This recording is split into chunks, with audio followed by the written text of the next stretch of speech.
Welcome to the second installment, Season 2, Duality Podcast. I'll be Mr. Business. You know it's your boy, Mr. Social. And we here again live. Remember, each and every Sunday from 5 p.m. to 6 p.m. on BKS1 Radio. What's good with you, bro? I'm doing well, man. Me too. Can't complain. Life is good right now. Good to hear that. Absolutely. How was your week, man?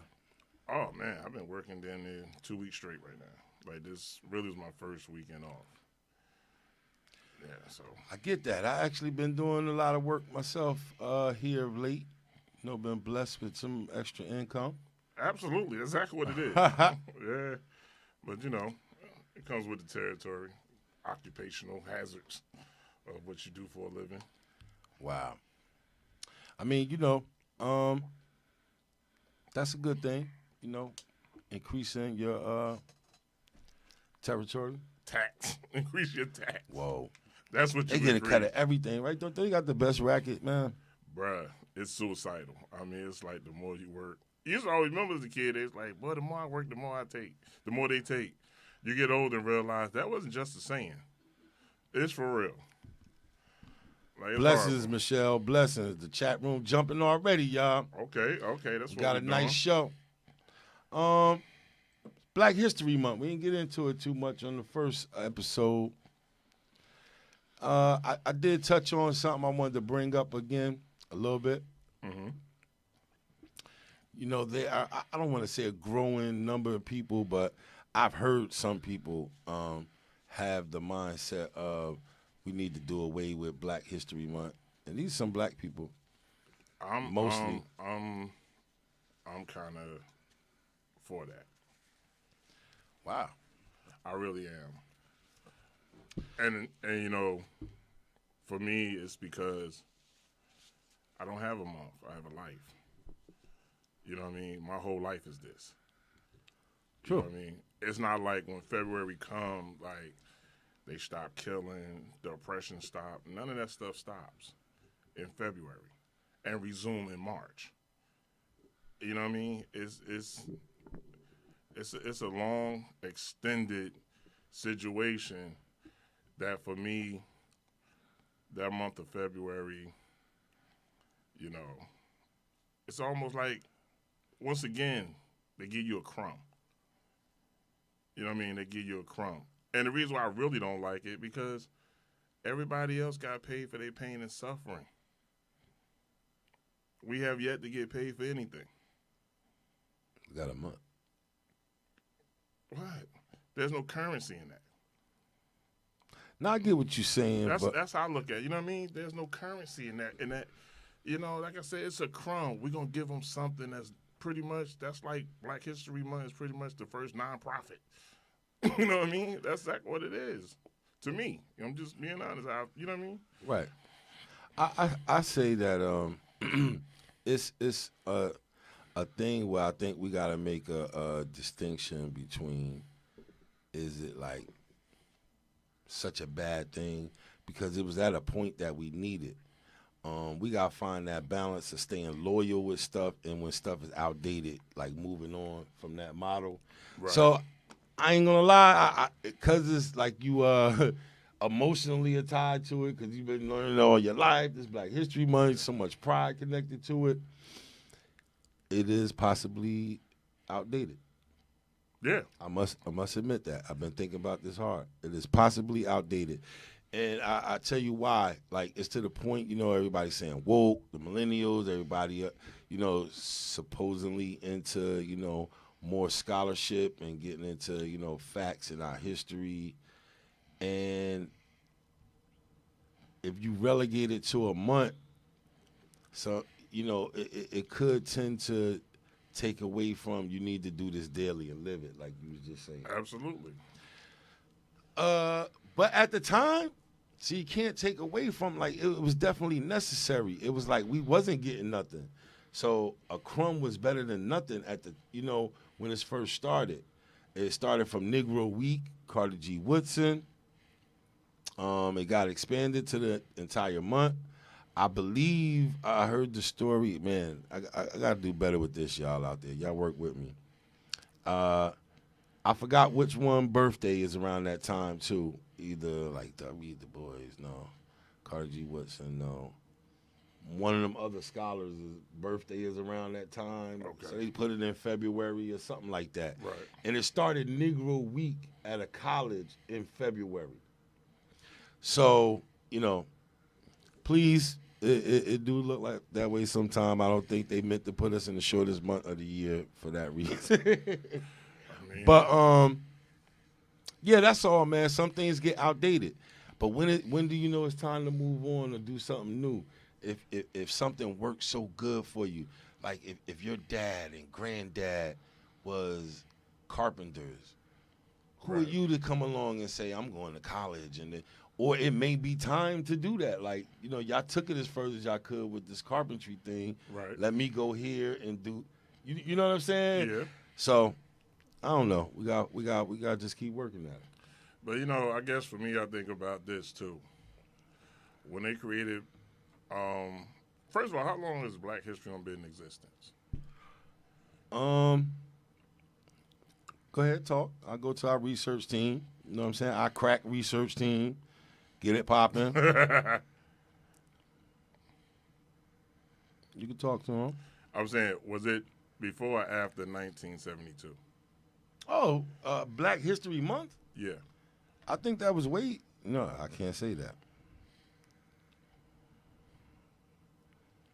And the reason I'm saying this is because, think about this. So basically, they had Black History Month at the same. 1926. Okay, so they had Black History Month at the same time Jim Crow was still alive and well. Like, right. You know what I mean? So I'm like, for the people in the South, Black History Month didn't really exist for them. You know what I mean? It didn't exist for them because they were still working on farms and all that. They didn't get that month off. You know Nobody what I mean? got it off. No, but I'm just saying they didn't benefit from it. It wasn't a proud moment for them. Well, to a certain extent. You know what I mean? think it did was it did lay way to some of the things that went on right before them. That was Jim Crow, or bringing attention to some of the things. You can't treat these people that have done all these things the way you treating them. Like, I can't just say it was always unnecessary. Like I said, that's my opinion. Right. That it was necessary at a point, and it may, I ain't all the way go there, but it may be outdated as I'm looking at it more. I think it was necessary to be compensated for slave. Absolutely. Labor. Like, and this is no disrespect, but the Holocaust people got paid. The people in the descendants of Japan? They descendants got paid $20,000. You know what I mean? As a pretty much a love offering, I call it. But for black people, nothing. But even especially back in 1926, where people think we just start talking about reparations. There's always been talk about reparations, but anyway, they didn't. Was screaming it that much in 1926. I don't think they gave us Black History Month. Instead, say, shut up, talking about reparations, or we ain't paying you, so we'll give you this month. I don't think that. I think these black scholars at the time came up with something to try to bring a light to historical facts of our greatness. Because it was needed. It was low morale. It was Jim Crow, like you said, segregated. They was trying to push the fact that it was white supremacy and, blacks are inferior. So we needed this type of thing to kind of, show that that's not the case. True. In the same way, too, Black History Month created the cheat code for all the bad things they did to black people because the research started. Yeah. So it's like a cheat code, you know what I mean, of how many black people really. Like, they got success stories, but it's a lot of stories that when you start doing the research, you start realizing, like, wow. You know what I mean? Like, we really were guinea pigs, you know what I mean? Mm-hmm. Like, they really used us for the betterment of them at the end of the day. There's no other way to tell that story. You know what I mean? All the facts that have came out to this point on the way America was built. Yeah. things they did to achieve those goals, you know, it is what it is. We all know. Yeah, you know what I mean? And it hasn't changed, you know what I mean, to a certain extent, current day. You know what I mean? We still got a lot of things. You know, George Floyd, he ain't, what, 2 years, ain't even 2 years old, you know what I mean? In that sense, you know what I mean? Like, No doubt. brutality, officer, you know what I mean? It's, you know, ain't nothing really changed, really. And me and you both lived in the South in the 2000s. They still have the same mindset down there. You know what I mean? So that's what I mean. A lot of stuff, you know, granted, I agree. it created awareness and all this, but as long as you still got a 60, 70-year-old man being called boy in the South because he's still working on the farm, certain things is just lineage too. You know what I mean? Like certain things is entitlement and privileged, and that doesn't change. You know what I mean? In the culture, it doesn't change. So like you said, everybody can't be carpenters, and you know some kids step out, but a lot of times for a lot of these kids in the South, man, they ain't no way to step out too. You know what I mean? But the military, for real. Mm-hmm. You know, I had cousins in the 80s still picking tobacco. That was a summer job. Yeah. You know what I mean? Like this ain't 100 years ago. You know what I mean?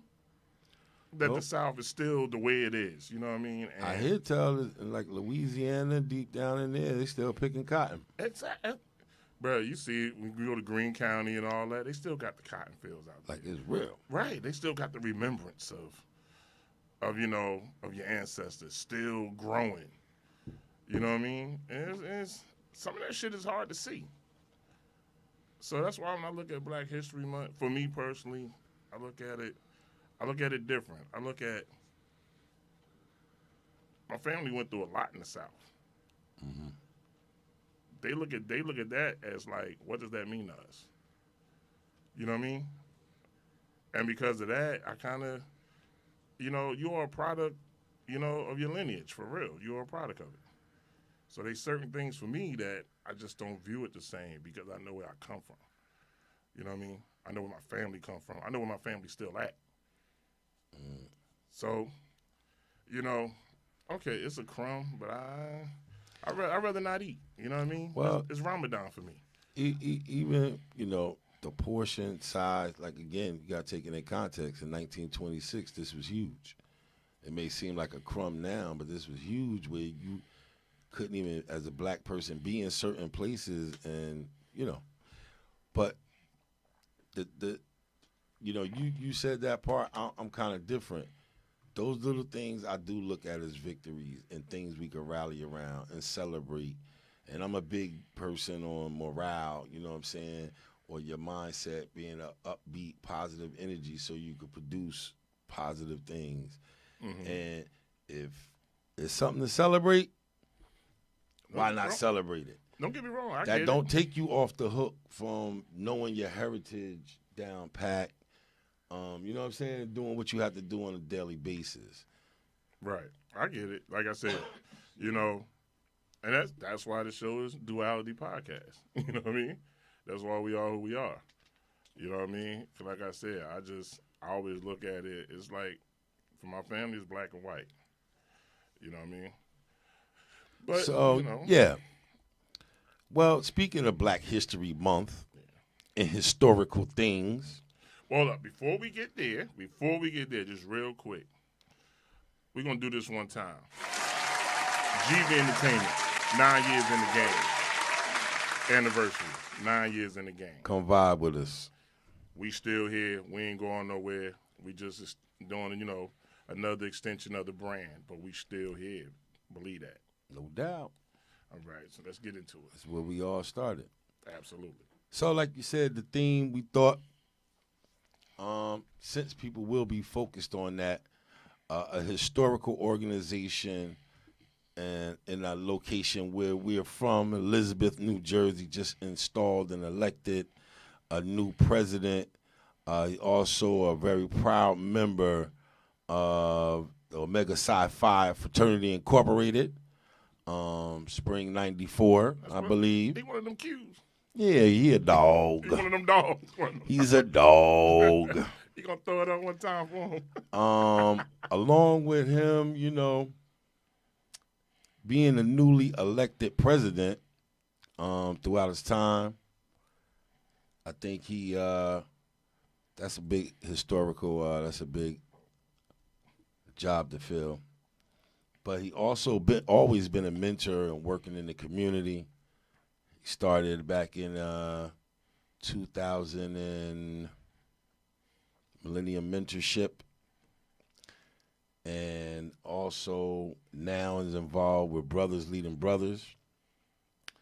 His passion is football, one of the things. So he coached at various levels, high school level, Pop Warner level, in the spring, in the fall. Everybody loved Coach Shawn. This guy accomplished a lot.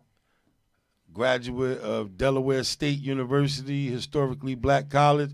Now, look, if we're going to talk about Black History Month, this guy is blackity black. He in the black fraternity. He the president of a black historical organization. He an alumni of a black university, HBCU, none other than the good brother Shawn Mcclain.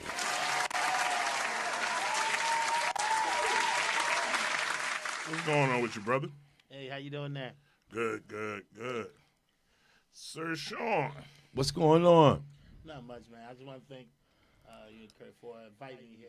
You guys have been doing this, like I said, for 9 years, and I've watched you guys develop, and I'm very, very proud of you guys for the success and how you guys are able to stay consistent and be where you're at. Future. Thanks a lot, man. Because you guys are going to do great. I appreciate it. Absolutely. Thank you. Yeah. Maybe you want to pull it to you a little bit? Yeah. Get comfortable there. 1 2 1 2. Okay, here we go. Thank you. Oh, you about to spit some bars? I mean, I might be able to do that. I was waiting on it. Please don't let him do one of his remixes. We don't need that right now. No. Oh, man. So, let's start it off. I personally know you. We personally know you. So I was able to run off a lot of the stuff you did. I'm going to go somewhere a little crazy first. I talked about your passion with football, which you are Buffalo Bills fan, the NFL team. Ooh. Yes, we had a great season. Thank you, Bills Mafia. You did not win a championship. Yeah. Some people think that. Now, I mean, ask both of y'all opinion. If your team don't win the Super Bowl, you can't say they had a good season? Yeah, well, first of all, my team ain't won 5 games. So, forget a Super Bowl. We ain't even break 500. So some people say it's Super Bowl or nothing or another show you was on. What if you win a division? Like, you do stuff. Well, let me tell you something. For the past 15 years, the Buffalo Bills wasn't able to win a division championship. Yeah. And for us to win a division championship with a young man called Josh Allen, after 3 years, I'll take that. Looking forward to next year. Here's the dagger, though. Brady had to leave for Buffalo to win the AFC East, basically. Yeah. Technically. Yeah. But he said, you know what? I'm going to let the Bills win the championship. I'm going to get this next ring. Well, it's almost like a dagger. Wow. It's salting the wound a little bit. But see, the only thing about that, no other team was able to beat the Patriots either or the Tampa Bay Buccaneers for the Super Bowl. So, hey, I'll take the good and the bad. I'm good. No doubt. He's spicy with it. Yo, hit him with one of them sound effects. I'm funny how? I mean, funny like I'm a clown. I amuse you. I make you laugh. I'm here to fucking amuse you. How the fuck am I funny? What the fuck is so funny about me? Tell me what. What's so funny, bro? This is extra spicy. You guys coming after my Bills. They're coming after my Bills. I'm gonna stay with the football real quick. Because I remember, you playing in high school. You had an illustrious high school career. Went on to play in college at the collegiate level. What about after college? Because you seem to have played till you was like Tom Brady age. And I used to argue with you all the time, get your ass off the field. Yeah, you still playing. I played at like maybe 40 years old, 40-something, 40 years old. I think it came to the point when I was playing semi-pro. We was out there in Roy, we was running around the track, and it just didn't hit the same. And I looked at myself while I was sweating profusely. I said, I think it's time to hang up the cleats, Shawn. No doubt. And that's what it was. But it's very important that after college, after football, you got to be able to do something else. And I like to tell all these future athletes that's out there, make sure you take care of education. Make sure you have something that you can fall back on after football. Football is a great sport, but it's only short term. You know what I mean? You need to really concentrate on what you're going to do with the rest of your life after football. And you know what? Just piggyback on that.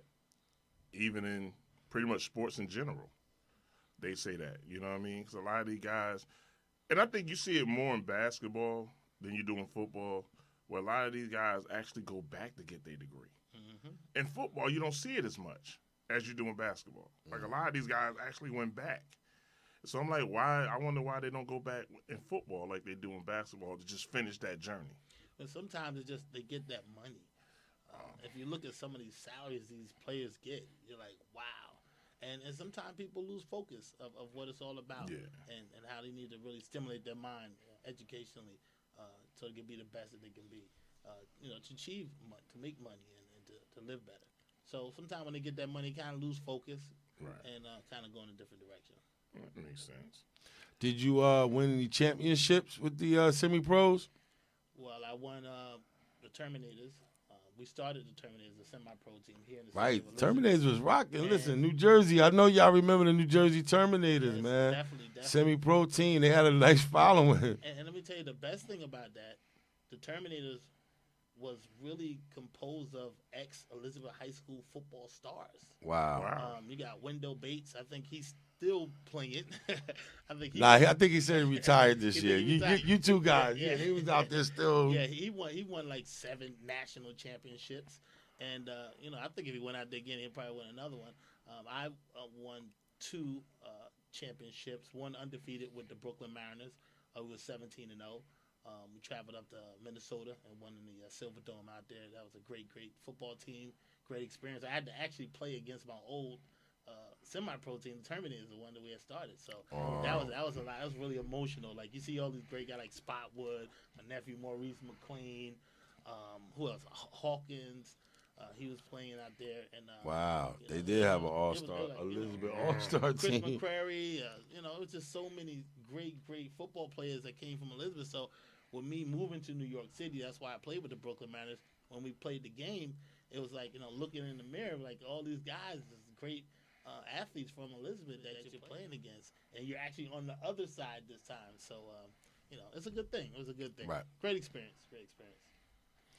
So after now your passion, football. If you see the little theme I'm going here right quick, there's one more little element to it. I know that you got involved in coaching and mentoring. Talk about your career, coaching at Pop Warner level, high school level, as far as freshman, JV, and varsity, or, what does that mean to you? Well, I'm going to tell you, first of all, when I first started coaching, I think it was the Elizabeth Giants with Ahmed and them. And you, Arnaz, y'all guys was the head coach and the assistant coach. It was my first time out there, and I'm all gung-ho. I'm fired up. I'm just thinking, coaching is just like playing football. You show the kids, you run out there crazy, you just tackle them. And it's so much more to it when it comes to coaching. And I learned the hard way, deal with Jalil and Khalil, because I'm gung-ho, ready to do some things. And they're like, no, Shawn, you got to calm down. You got to slow it down. You got to kind of show the kid who he needs to block and what's the responsibility. Coaching is an art. It's an art when it comes to coaching. And it's different ways of teaching kids how to do something. Some kids are visual. You have to show them on a piece of paper how he needs to block and where he needs to block. Some kids you can just tell what they need to do, but you got to be a doctor when it comes to working with these kids. And then you also have to teach them how to work together. And you also have to show them when the going gets tough, the tough gets going.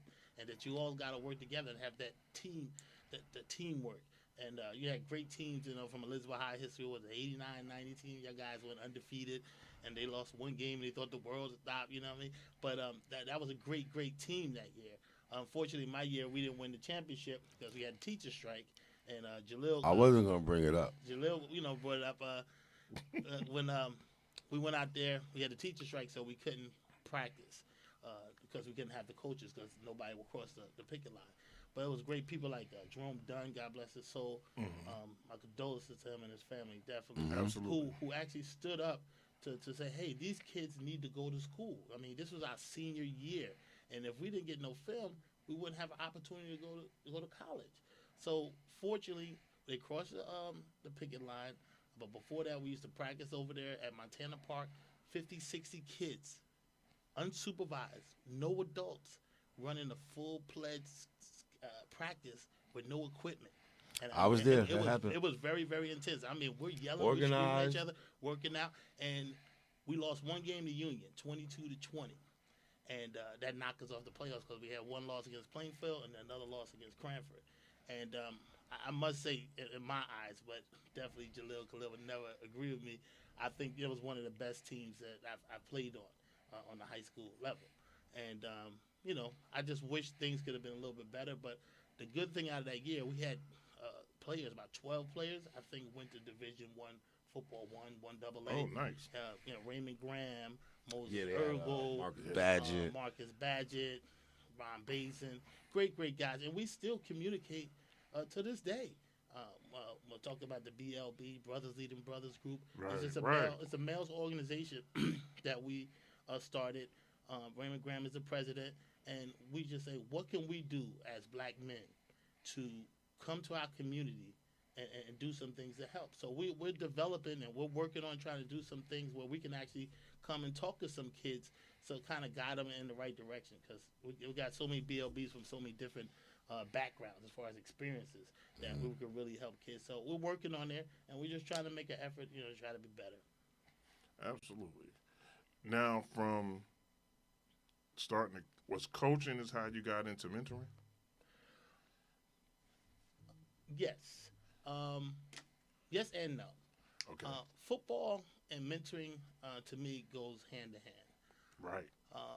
A lot of kids, especially male kids, they love the game of football. They love sports, football, basketball, what have you. And back at Delaware, I worked corrections at Ferris School of Boys. It's a correctional facility for young men. And I was working in a group home, Mo's Cottage. And what I did is, it was so many kids getting locked back up after they was released from this correctional facility. So, I'm scratching my head, and I'm like, what's wrong? Why they keep getting locked up? And some of them get released in 1 week, and they get locked up for another 2 years because they go out and do something silly. Mm-hmm. So I said, well, what can be done? What can be done? So my fraternity brother, Art Preston, and a few other my fraternity brothers, I got them all together. I say, listen, I want to have a Big Brothers Day. So we developed a Big Brothers Day where the members of Omega Psi Phi, they will come out to Mo's Cottage, and they will help talk to the kids, play basketball with the kids, eat, joke around, be men, show them what real men are. Mm-hmm. So these kids can see them, because a lot of them come from broken homes. They don't have fathers. These moms are stepping up, doing the best job they could possibly do to try to raise young men. But I'm a true believer that it takes men to raise young men. True. And, it was a great success. Mr. Sapp, the director out there, he accepted the mentoring program. And then once I went back home in 1998, that's when I started working with the Trinitas Hospital. And I came home to my own hometown. And I said, you know what? We need to develop a mentorship program so we can interact with the kids to kind of uplift them and show them the right way on how we can make it from what they call the hood. So it worked out very well. We did Thanksgiving dinners. We fed over 500 families during Thanksgiving. We gave out bicycles. We just tried to do anything that we could do to help the kids. And that's kind of like where the mentoring came from. And football, it kind of went hand in hand, because with the kids loving football, if you tell them, hey, listen, if you do well in school, you get good grades in school, you know what, I'll let you come to a football game. And some of the semi-pro games with the Terminators and stuff like that, the kids really looked up to it, and it really felt good for the kids to say, you know what, and I'm going to use you as an example, Jalil Grady, he's out there playing football, and that's what I want to be, but he always told me I got to do the right thing in school if I want to make it. So these are some of the things, that, we did in the past. with the mentoring and the Okay. Wow, that's pretty dope. Yeah, into a lot of stuff. Millennium Mentorship it really was rocking. So, one of the biggest events that happened in your life here recently is that you were elected to be the president of the Elizabeth branch of the NAACP. Congratulations, first and foremost. Absolutely. But I want to ask you, like, what inspired you to run to be the president of the Elizabeth branch? Well, it was a lot of things. I did participate and register with the NAACP several times before, but I never really was active with the NAACP, meaning reading, doing my research, really learning what the NAACP is all about, what the mission of the NAACP is. And as I started to learn more and getting involved, my first passion was just to work with the youth. I just wanted to be the youth director and to set up youth programs and things of that nature.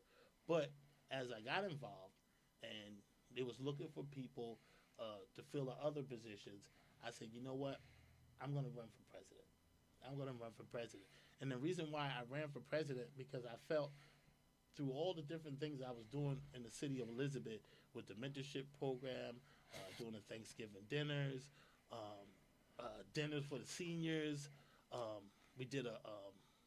We sent over 100 kids from New York and New Jersey to Wilberforce University, where we actually used the dynamics of a kid who lived in low-income housing because of the fact that the colleges had a lot of governmental assistance that they could give to the kids who live in low-income areas. That would, one, help the school produce money, and it'll also help these kids in low-income areas go to college. So the first 6 or 7 kids from Elizabeth, Troy Hudson, it's probably a little bit more than that. Me, myself, and Troy Hudson, we drove these kids down to Wilberforce University, and we dropped them off, and they were in school.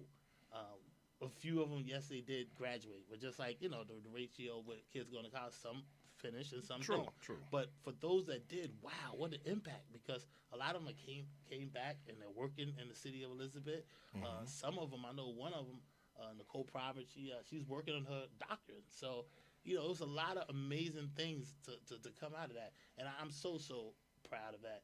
And that's basically, what it is as far as when you talk about, working with the youth and NAACP. And I just thought that through all these avenues and connections that I had with the city that I worked with, I thought that if I became the president, how much more of an impact I will be able to make for the people of the city of Elizabeth. And a lot of people who did vote for me, they knew the type of work that I've done in the city of Elizabeth. And it feels good when the people in the community, feel comfortable with your leadership. And that's why I work hard every day to try to become the best president that I can.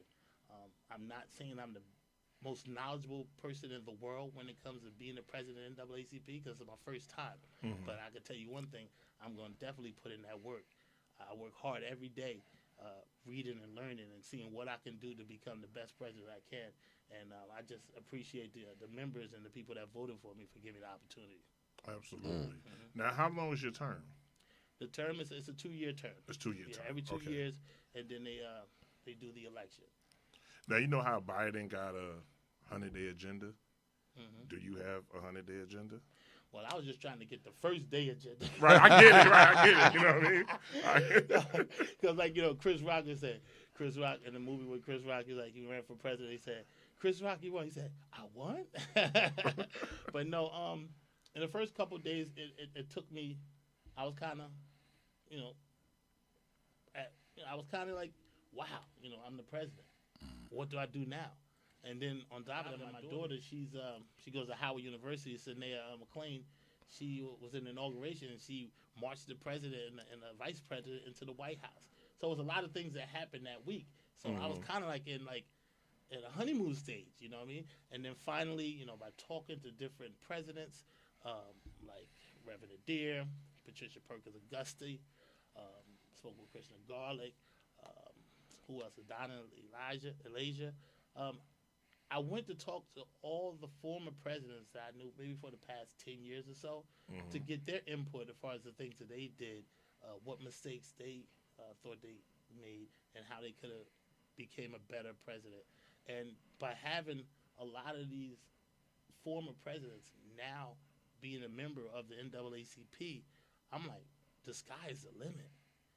And you talk about, feeling comfortable, knowing that these great people that led before you are supportive of you. And all I really want is just the people to rally together, not allow them to separate us so that we can come together so we can provide the best opportunity for our people and for our children so that they can be great. Just like every father and every mother, when you grow up, even if you grow up in the hood, you're like, when I get up older, I want to make it better for my children. I want to allow them to go to college, because I was the first one to ever go to college actually the second. My brother Roy went first to go to college in my family.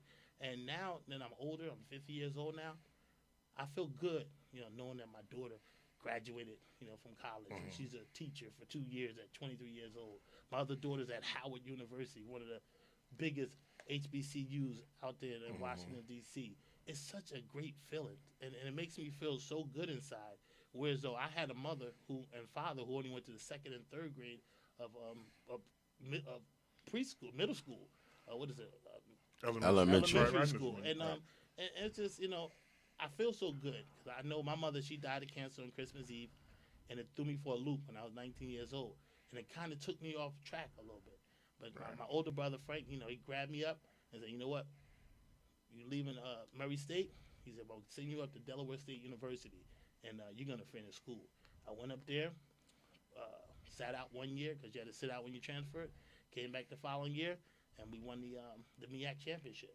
So, it's a great feeling, and that's really what it's all about when you come to think about it. Okay. So you said the term is 2 years you got, right? Yes. Over these 2 years, I know Kurt said about the 100-day plan. That's like a more immediate thing as soon as you get in. But, like, what are, a few, give me 4. Like, if you got 4 things for sure I want to get done in these 2 years, like, or what's 4 goals that you have for your 2-year term that you definitely want to get accomplished? In these 2 year, my 2-year term. In this 2-year term, I want to reestablish the Elizabeth branch of the NAACP. I want to create a functional executive committee. I want to create a functional subcommittee. We have the youth committee, we have the education committee, we have the health committee. I want to get all these necessary committees up and running. At the end of my 2-year term, if I leave with a functional NAACP branch, I'm excited.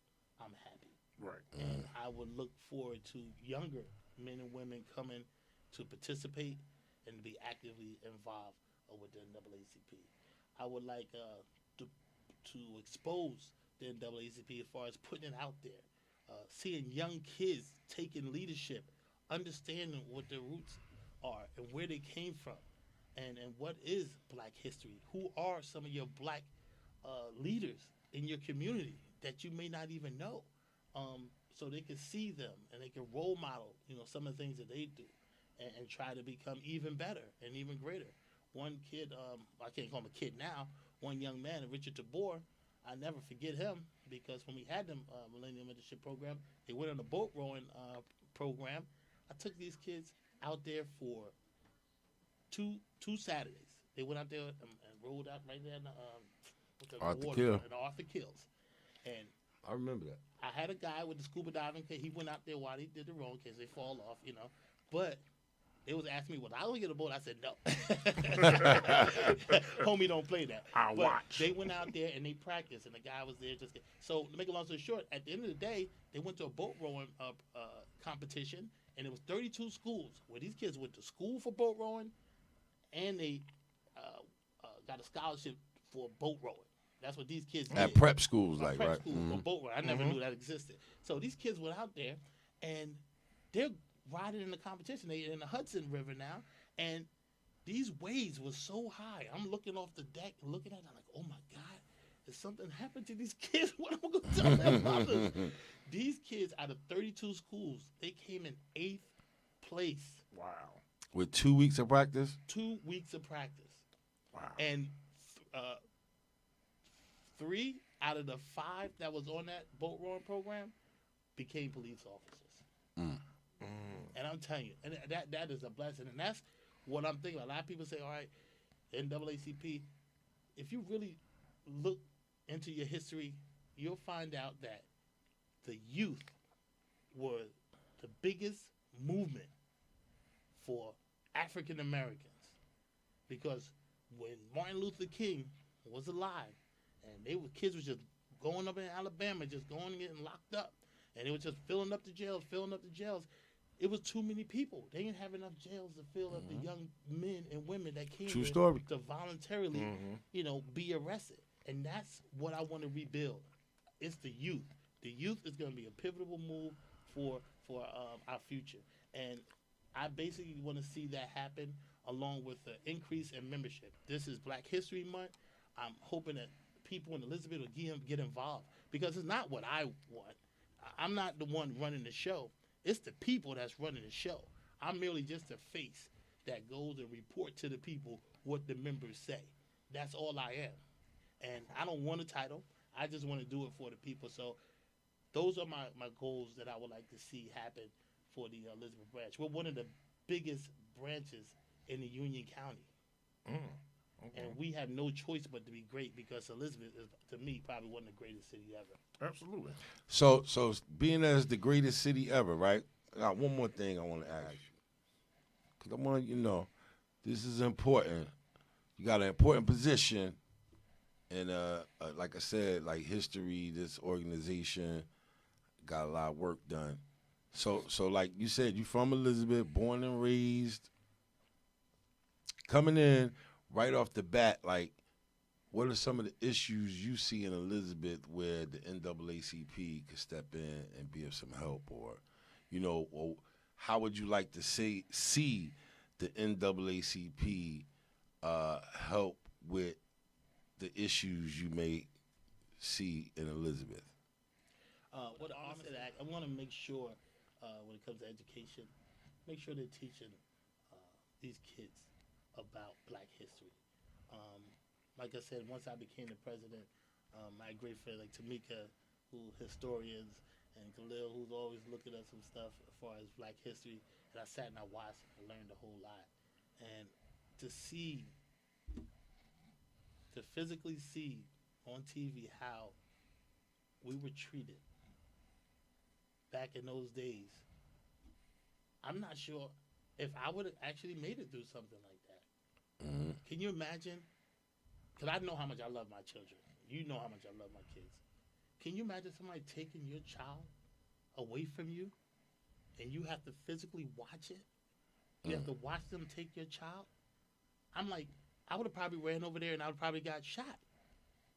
You know what I mean? Trying to protect my child. Our women were being raped. Like, can you imagine your mom being raped? Or your daughter or your sister? Like, these are some of the things that we went through back then. And now, 2021, we're going through a pandemic with so much stuff going on. I asked myself, I said, Shawn, this is probably the craziest time to ever want to take a position like this. Who sacrificed their time and their energy towards bringing people together to fight for social justice? It takes somebody that's really unselfish to do that. And anybody that joins the branch or organization that helps to support, you have some unselfishness in you, because you want to give to others and you want to uplift others. The only way we're going to make progress is if we come together and we unite. And I'm just hoping that a lot of people will come and do that. That's one of the big things right there for me. And on top of that, voting. voting, voting, voting. And I say it like that because back in the day when we had the youth build program with the Housing Authority of the City of Elizabeth, and we used to young men and women in downtown Elizabeth. And I know some of the people that's listening might remember, we was knocking on doors with Beverly Bland, Brand New Day. We was knocking on doors, getting people to register to vote. And let me tell you something, that year, we probably had one of the most productive years as far as people actually coming out and voting. Because when you vote, it counts. It helps bring money, to your community. It helps uplift your community. It helps make your community stronger and gives your community more resources so you can do more things in your area. So if you haven't registered to vote, you see what happened down in Georgia. You know what I mean? If you haven't registered to vote, get out there and go out and register and vote. You know what I mean? Be accounted for it because it means something. Some people say, I'm not voting. It don't mean nothing. Yes, it does. Yes, it does. Because if you don't vote, you could stop somebody that really needs to be in that seat, that could really do something for African American and people in general. You could put them in that seat. And when you don't, you stagnate the growth of the movement. So you need to go out there and make sure you vote. So I would say with that, the voting, and I think last but not least, let me see what the last one is. Health, education. And then for the last one, I'm going to say health, which is probably the first one I probably would have talked about. With this COVID-19, we got to do better. We got to do better. We got people, question like, should I get the vaccination or should I not get the vaccination? The only way you're going to find out and inquire more information is to get involved. And as the president of the branch of the NAACP, it's my job to ensure and to see that we are taking steps to make people such as yourself as knowledgeable as they can about this disease and about the vaccinations. Nobody want to just put something in their body that they don't know about. So you can ask these doctors these questions, getting doctors and getting panelists to come here and talk about what's going on. I lost my fraternity brother. God bless his soul, Dr. Gerald Eugene Glisson. And he lives in Paterson, New Jersey. Beautiful wife, wonderful kids, and God took him. But he was the most loving person I ever met. He did so much for the school out in Paterson East Side. You should see all the people that just love him to death. He is Black history. And he always told me, he said, Shawn, you could be doing so much more. Because I never really did a lot of things in the name of Omega Psi-Phi with the, grad chapters and stuff like that. I just did them because they needed to be done. I didn't really want no title, just want to do it because it needed to be done. And he said, Shawn, you could do so much more in the city of Elizabeth, man, if you really wanted to. And when he died, it made me more consciously aware of what my purpose was and what would motivate me and drive me to do something better and to do something more. And on November 2019, I said, you know what? I'm going to do it. I'm going to run. I said, I'm going to run for the president of the NAACP, and I'm going to do it in his name. And the craziest thing about it is on January 12th, that's the date they picked for the election. I didn't know that. And I claimed that I would be the next president in his name for the Elizabeth branch of the NAACP. So that's what's motivating me right now to really work hard and to do some of the things in Elizabeth on top of everything else. And when it comes to the health, we got to make people more aware. If you have any questions about the vaccinations, we need to make sure our people know what's going on, how this vaccination is going to affect you, how long did it take for them to come up with this vaccination. That's what some people say. Well, they took like 2 months and they came up with vaccination. No, when it's a worldwide pandemic, that means all the experts and doctors across the world are getting together and stopping what they're doing to work on an antidote for the virus for the COVID-19, and they created, the antidotes that they have for the virus now. So, these are just some of the questions, and, some of the, questions like you and I got real questions. I don't want to just put something in my arm and I know what it is. But the only way that you're going to be more knowledgeable is if you become part of different organizations where they have panels and you can talk and ask questions. But the only way to do that, you have to be engaged. You have to be engaged. And everybody say, you know what? Oh, why don't they do this? Why don't they do that? Well, why don't you get involved? Why don't you get involved first? Don't just talk about what this person's not doing. Be a part of it because it's not just that person. That person is just the face of the organization. the real power is the people. And when they have the conversation, they talk about, well, what can we do? And you have these panels, and you set up a plan, and then you move forward to hopefully try to get that out to the people so we can come up with the best results and be the most knowledgeable people about whatever particular subject that we may have a problem with. So that's what it's all about. Now, just on a sidebar with the COVID thing, my biggest issue is not the vaccination per se. You know, as black people, we all about words. When you say things like shots in arms, you know what I mean? Like, to me, they packaged it wrong. You know what I mean? It may sound like people about to do, you know what I mean, like drug addicts or something. We're trying to get as many shots in arm. And like, no, and I think that kind of threw a lot of people off because they was like, wait, y'all just want to just go ahead and just start shooting people. You know what I mean? So it kind of, it's a mental thing. You know, because black people, you know, we historians on our own, like Tuskegee and all this, shots in arms, you know what I mean? So we kind of have a problem with the way they word certain stuff. And you know what? It's not even that. It's more to it. Look at our history. Yeah. As African Americans.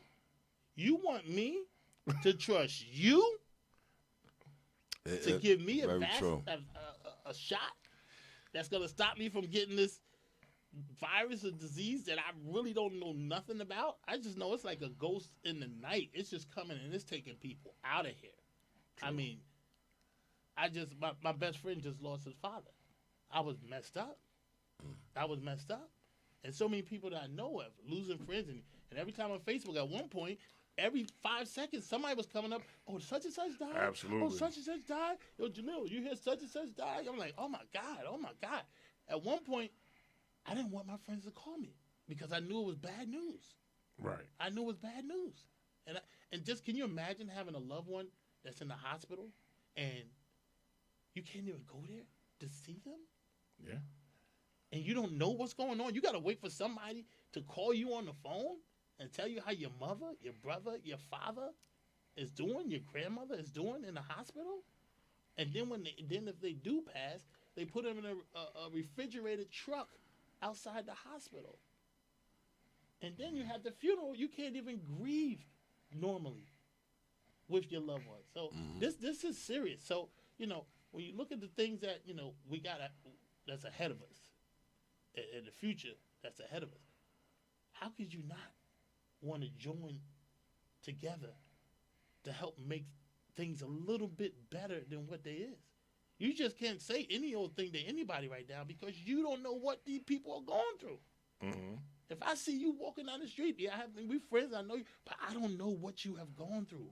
I don't know your loss. I don't know your pain. So, fellas, when y'all walk out there, walk lightly. Treat people good because you never know what the next man or woman is going through. Yeah, that's true. And that's what it's all about. But, you know, I just believe. Well, I'm definitely a new member of the NAACP, too. I'm just put that out there. Yeah, absolutely. Absolutely, yeah, I remember that. And Jalil has actually, he served on the Supervisor Electoral Committee to help with the voting process that took place in January. He did a great job, you know, work with that along with other members. And, you know, and we're trying to make a difference. I'm not saying I'm President Obama. I think President Obama is a whole lot smoother than I am. But I am a person that's willing to work, that's willing to work hard, and willing to take my job seriously. And that's what it's all about. If you could find people that's at least willing to try to work, how could you turn your head on somebody that's willing to try to do something to help others for free? How can I turn that around? So if you hungry, if you interested, if you're just curious, or if you say, no, how can I be a part of this movement to make things better, you know, for people, setting up programs with kids and stuff, we don't have too many people out there that's willing to give any of their time to anybody. And that's why people that's working with kids and these youth programs, they're like ghosts. They're ghosts now. You can't find people that want to work. They're like, oh, I'm going to take my kid. Oh, I can't take your kid to the movies. If I take him, it's a liability. If I drive there, if something happened, and then I'm going to get sued. The kid might say something that, you know, that's a lie, and then my name is all over the paper. Like, it's serious now, you know, with the social media and stuff like that. So it's not the same as when I first did the mentorship program back in Right. the day. Like I said, kids used to actually be with me all the time, like Richard and Ronald and all these kids out there. I mean, they was with me forever. And but I love the kids. And you know what's the biggest satisfaction that you get out of it is that when you're walking down the street, or you pull up in the gas station, or you go to a football game, and these kids come out and say, "Hey, Mr. McClain," and you see a big old smile on their face. "Oh boy, get on out here, boy. What's wrong with you?" And they just and they just love you, and they just love you to death. You know what I mean? Because they He's know. like, "Go on here, boy. Get on out of here." Because they know deep down in your heart that when you made them run them extra laps because they wasn't doing what they're supposed to do with their grades, that was for the best. It was for them. It was to make them better. And they graduated from college, and they're doing great things. Let me tell you, that feeling you get, that pleasure you get, you can't sell that. You can't sell that. So that's what it is to me. Okay. All right, man. Well, one quick thing. Are you gonna have kind of like open forums, like, you know, what they call the forums, where people can interact with you to see progress, what needs y'all have, you know, within the chapter, you know, are y'all gonna have those type of things available for the people? Yeah, yes, we are. Right now, we're setting up the infrastructure of the branch. It was not operative for a while. We did have Leonard Grayson that did go to get the jumpstart, to get the chapter up to standards again. Yeah, he also was a guest up here before. Shout out Reverend Grayson. Definitely got it going. And like I said, it was just the basic thing I need. Having a feeling that, you know, I can move the branch, you know, further. Not to take anything away from anybody. If you're running for president of the United States, you're running for president of the United States. It's not that you're a bad guy if you lose, and you're the good guy because you won. It's that you guys was running to try to take the leadership so that you can move the country, you know, further. And that's all it was. So I'm really excited. I mean, like I said, I got 5-6 presidents that's sitting around as a member of the branch, and it's a great feeling because to have them around, they're gonna guide you. They're gonna guide you. If you're doing something that's not right, they're gonna say, "Hey, Shawn," I'm gonna pull my little ear. I'm like, "What? I'm sorry." Because these leaders that was presidents before, they were my mentors. Right. Reverend Adair, Pat Perkins coming to the rescue when certain things happen. Like these were our leaders. These are the people I watched grow up. Salam Ishmael, I saw him doing this forever, you know, fighting for social justice.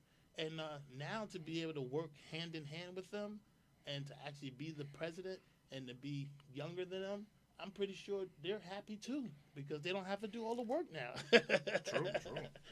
They got young blood. Yep. So it seems, you know, going into the future, as of now, the branch is in good hands. Mr. Shawn Mcclain, this week's guest on Duality Podcast. Thanks for coming out, brother. Hey, thank you. Appreciate you guys. Great story. Great story. Hey, thank you. Well, I'm going to shout out my shirt real quick. Shout out to my 5 Heartbeats and Family Love. Y'all know what's good. I was feeling what you said earlier, man. Black History Month made me think of family. Absolutely. Made me think of family. So that's why I have my Grady Mays shirt on today. You know how we do. Gradyville, North Kakalaki, we in here, baby. K-Town. Let's keep it what we do. K-Town. Right? K-Town. Okay. K-Town. You know what I mean? Browntown, all right, but K-Town. That's what we do. First of all, I didn't say nothing. I said North Kakalaki. That was covering everything. Nah. But if you want to keep it a stack now, Whole stack. I'm in G-Borough. In the borough. I'm in the borough down there. I'm in Kingston, K-Town. I'm in the K. All right. And we got Browntown. Okay. You know what? Listen, I ain't want to do it. I got the borough. I got Charlotte. I got Concord. I got the Ville. Bruh. I know. Bruh, come on now. I got the birth certificate, first of all. You know what I mean? Yeah, you won with that. You won with that one. I'm He was born in North You know what I Carolina. mean? I'm authentic down there. And the winner is. Good guy. Hey, yo, cut his mic off. Cut his mic off over there. You don't freaking help him ever again. For real. Yo, write that down, Shawn. I'm legitimate. I'm legitimate. Hey, man, we appreciate y'all chiming in. Make sure y'all come each and every Sunday. Share the link. You can always go on our Facebook page, Duality Podcast, and watch all the replays from last season, season 1, and this year coming up. Replay all week long. Absolutely. I'll be Mr. Business. You know it's your boy, Mr. Social. Till next Sunday. Peace. Peace.